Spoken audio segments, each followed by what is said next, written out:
തിരുവനന്തപുരം പോത്തൻകോടാണേ.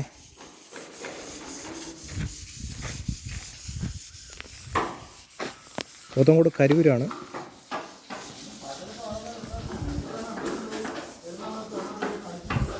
രണ്ട് വണ്ടി പാർക്ക് ചെയ്യാൻ പറ്റും.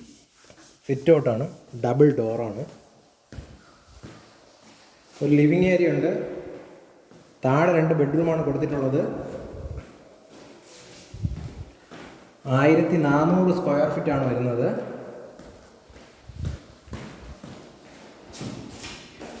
താഴെ 2 ബെഡ്റൂമും മേളിൽ 1 ബെഡ്റൂമാണ് കൊടുത്തിട്ടുള്ളത്. ഒരു ലിവിങ് ഏരിയ, താഴെ 2 ബെഡ്റൂം, ഒരു ഡൈനിങ് ഏരിയ, ഒരു കിച്ചൺ. വെള്ളത്തിന് കിണറാണ് വരുന്നത്, അത് പിറകിലാണ് വരുന്നത് കേട്ടോ. ഇതിൻ്റെ വില വന്നിട്ട് 55 ലക്ഷം രൂപ. പ്രൈസ് നെഗോഷ്യബിൾ ആണ്.